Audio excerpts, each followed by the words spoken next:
Hello and welcome to Retech, and today we're going to talk about a product that I've found recently and one that I've had quite a good chat with the manufacturer, and also one that I think is kind of worth covering here. And if you've ever wondered what it would be like to basically have an alternative to a Raspberry Pi 400 or a Raspberry Pi 4 or any of the Pis running a Spectrum emulator or any other kind of emulator, and you've wondered, wouldn't it be nice to create something that's quite close to a ZX Spectrum in look and kind of in feel, and something that, you know, you could just plug into a TV and go with no other setup, no other changes, and also something that could be used for other things? Well, this machine might be the one for you. And you're going to say, well, we've already got a Sinclair ZX Spectrum, or a recreated one, and it was a bit of a flop. You're right, it was a bit of a flop. It was so much of a flop from the point of view of its kind of execution, not the way it was built and not the way it looked, but its execution, that it didn't really hit the mark, and it was also relatively expensive for what it was, for virtually a Wi-Fi keyboard. And we're also going to say, look, we've got the Spectrum Next. But how much is the Spectrum Next?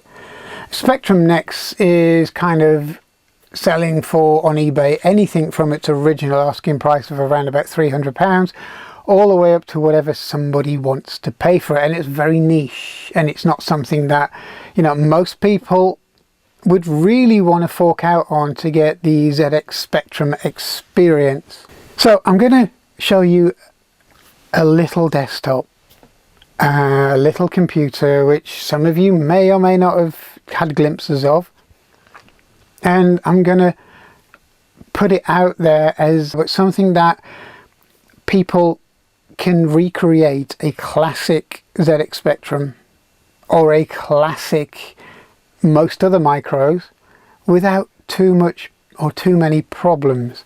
So today we're going to look at a machine that can double as a Sinclair ZX Spectrum. So this is the machine in question, and it kind of really does resemble a ZX Spectrum Plus, and it's not a bad machine. It's very well built. It's got a nice quality case to it. It's nice and solid. It doesn't rock around on the desk, and it's got a proper keyboard. I mean, the keyboard itself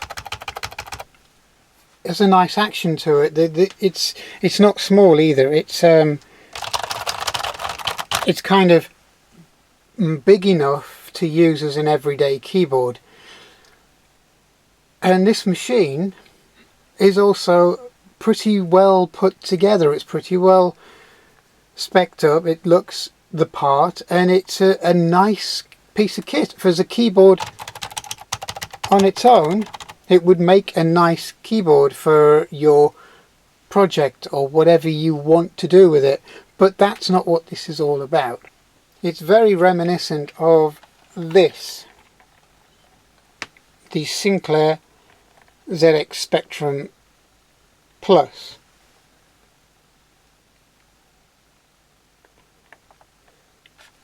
And it's almost as if they've kind of taken a ZX Spectrum Plus idea, case included, but put nicer keys on it, a nice modern keyboard.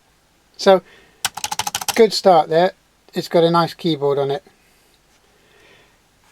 Even better start, it's solid. It's absolutely solid. It's was far better than I actually thought it was ever going to be. I thought it was going to be very Raspberry Pi-esque in its kind of flimsiness feeling on it, but this is quite a solid piece of kit.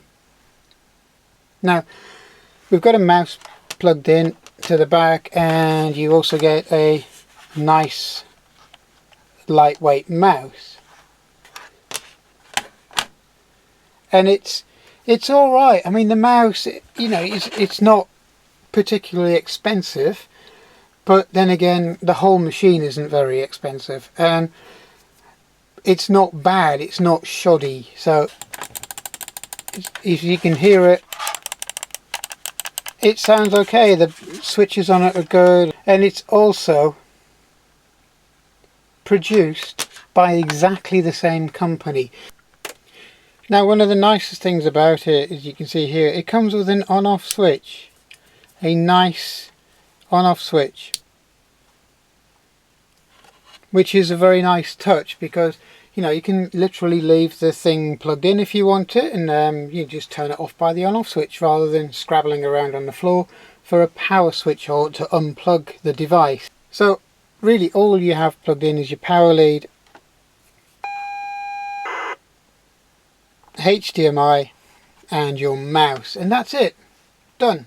What we're going to do is we're going to run into the ZX Spectrum, and there you have a familiar ZX Spectrum desktop with your tape loader, 128 basic, 48 basic calculator and TR-DOS. But what we're interested in is the machines. I mean, if you go into 128 basic, it's just a standard ZX Spectrum, and that's really good enough for most people. You have a lot of options at the top. Okay, so you got, it's all mouse driven as well, which is ideal. F1 to show the keyboard, which shows the ZX Spectrum keyboard on screen, just in case you're in 48 mode. And you can open a file, you can load whatever you save whatever you've been doing, and then you can run it in turbo mode or non-turbo mode. It depends on how good or how skilled you are with the games you're running. And then you've also got your preferences, which is your controls for joysticks, sound chips, AY or not, stereo mode as well, and you can auto launch programs, and you can save in slots as well. So you got everything from fast tape, and basically it is everything that you would probably want to do on this machine. So if we go back to the options again, you've got open file, and now this is where you would predominantly be kind of using it. So the first thing you do is you go to VTR-DOS, okay, and you click on games. Let's say you're interested in games, you go down and pick on roughly a game that you would like.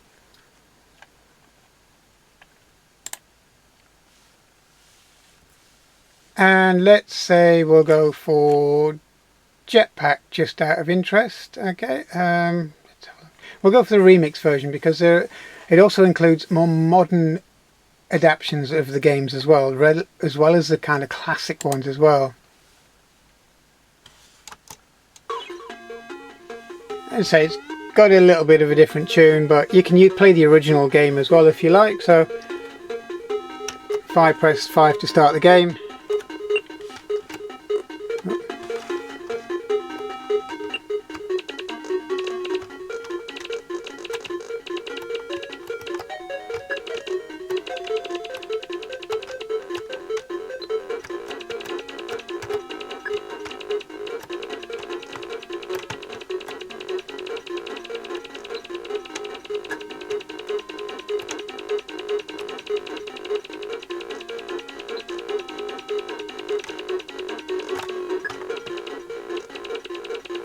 and as you can see, it runs just like Jetpack, which is what it basically is. Oh, there you go. And that's Jetpack running, and it runs really well, and there's no real problems with it whatsoever. So we'll just go down another game and just have a quick look. And as you can see, there are hundreds and hundreds and hundreds of games on this machine, and it's basically just about everything that you would want. So if I go and find kind of an old favorite, let's have a look, and there we have Monty on the Run.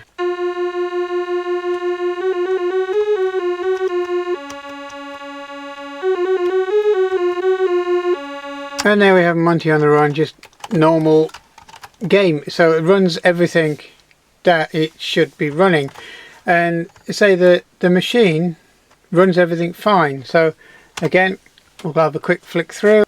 Let's find something else.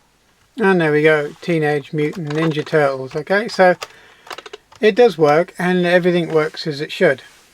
And it makes a fantastic little alternative to a vintage ZX Spectrum. And also lots of versions of Tetris. And obviously, you know, it depends on what kind of game you want to play, and it's up to you. And there's enough on here really to keep anybody kind of happy for a long time. Okay, so again, it's up to you what you want to use it for. So if demos are your thing, then there's plenty of things to keep you occupied for a while.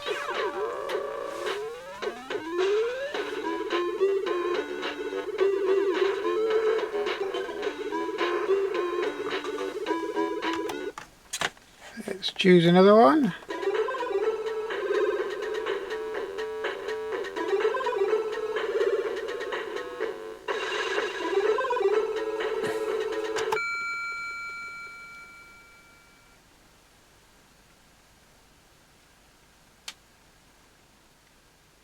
I mean, you're looking at demos that were released decade after this, the original ZX Spectrum was kind of long gone, to be honest. So it just shows you how enduring the ZX Spectrum has been.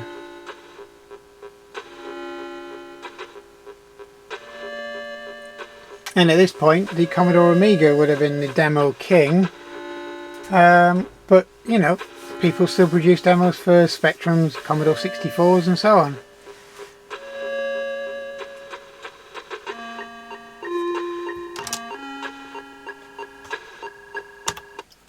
So yeah, if you want a computer that has a lot of retro games on it,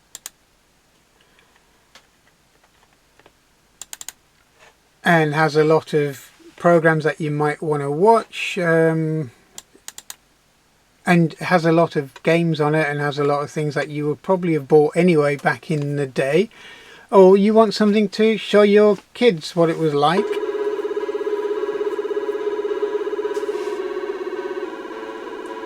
and also how things have carried on. This is a more recent version of Bomb Jack.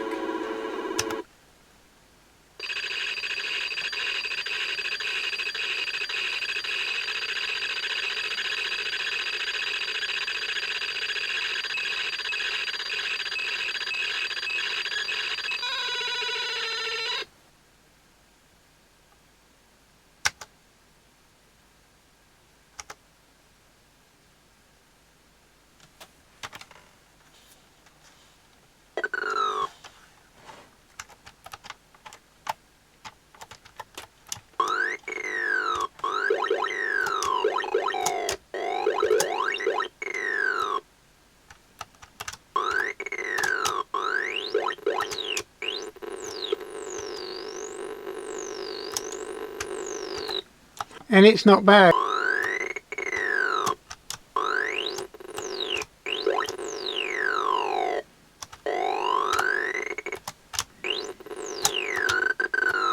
Yeah, it's not a bad little game.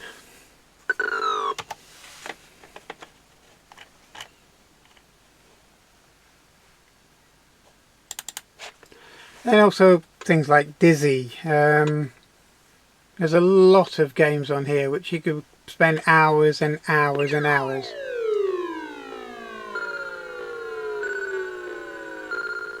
And a lot of them have been kind of remastered just to give them a little bit more flair for the modern era.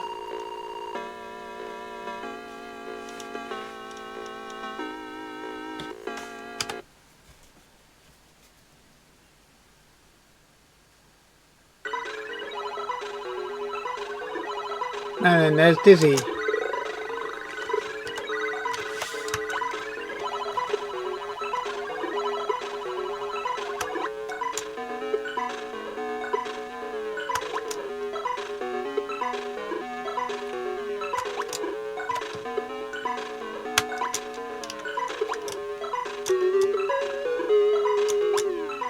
And as I say, it works really well. To be honest, there's not really much I can say that's bad about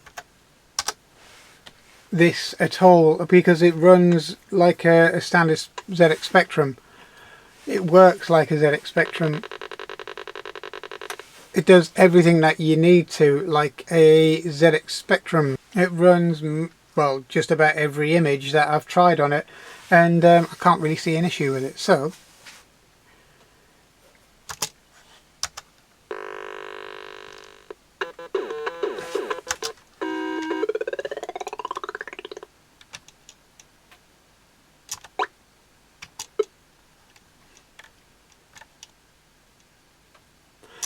and you know, the keyboard on it is fantastic. It's a nice keyboard. I mean, it's, you know, never going to be the most expensive keyboard in the world, but it actually is quite decent to type on, and it doesn't matter where you press it, the keys don't wobble about, the spacebar doesn't wobble about, and it works really well.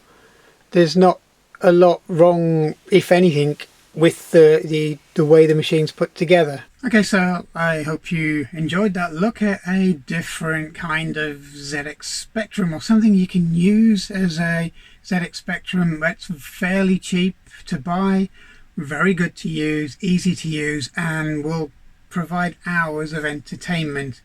But there's also a more serious side to this. This is a machine that I kind of picked for a reason. I did a retro box a little while ago as kind of an experiment, and I quite enjoyed it and it worked. But you know, not having the kind of manufacturing facilities to do them in volume, or you know, to create a customized case, etc., the only way I thought was to tie up with somebody, and that turned out to be a company in the US, or based in the US. And what they've done is, because I've been kind of trying to get people involved in trying to find a lightweight computer that people could use for this kind of thing, and this one's basically has the ZX Spectrum image on, software on, so you can use it as that and other things which we'll cover in a later video, and it was for getting these machines out to people who needed them, and children and people who didn't really have a lot of money, and the company decided that they saw things the same way, and the company itself decided that that's what they wanted to do, and they've been trying to do it. This is one of the reasons why they produced this machine. So I've kind of picked it up and started to run with it, and it's not to make profit. Anyone who buys one of these from the link below and will realize it's not to make profit. Basically, the cost that you will buy this of includes shipping and couriers and import charges and all the stuff that HMRC stick on top of things for coming overseas. And there's a little tiny percentage, which I think it's about £2 or £3 at the most. It's certainly only around about $2 ish that the manufacturers are making out of this, and I think by the time I've covered the costs, I'm probably making about £2 or so on top of that at the most, and that's to go towards providing support, providing upgrades for these machines, or you know, building upgrades ready to put them out there for people. So eventually you'll get a more powerful machine, a more powerful desktop, something that's more usable, something that you can upgrade and it's not a sealed unit. Then there's also going to be other options which I'm talking to the manufacturer at the moment for, because I've kind of bought into this because it could be a very, very cheap way for children to get hold of a computer to use in their schoolwork, and also a lot of adults as well, because it can do a lot more than what you've just seen here. And I'm going to cover that in my next video. So please help support this. This is a kind of a project to help children get hold of IT equipment, computer equipment for schools, and also for adults to have a plaything as well, and you know, rediscover their youth, and also for anybody who really wants a small kind of hark back to the micro era without kind of forking out hundreds of pounds. And this is where this is coming from. So I hope you'll support us to help support getting machines to children, and also the slight tiny little bit of like couple of pounds, I think that's what it works out, just under that we may make out of these after import and fees and HMRC and so on, will go towards funding machines for children as well. So hopefully we'll be able to give away a handful or more of these, depending on how many people buy them, as free machines to kids in schools and clubs and so on. So please, if you like the idea of this, it's inexpensive enough for you to have a play around, have a go with it, and then use it for other things. Okay, which is what we're going to cover in the next video, and there's a lot more this little machine can do. Okay, so hope you enjoyed this. Please subscribe if you enjoyed this, and please try and support this initiative to try and get something done about the 750,000 children that have no access to IT. So buy one, get yourself a ZX Spectrum that's going to be reliable, and a ZX Spectrum for the 21st century. Okay, so thanks for watching, and I'll see you soon.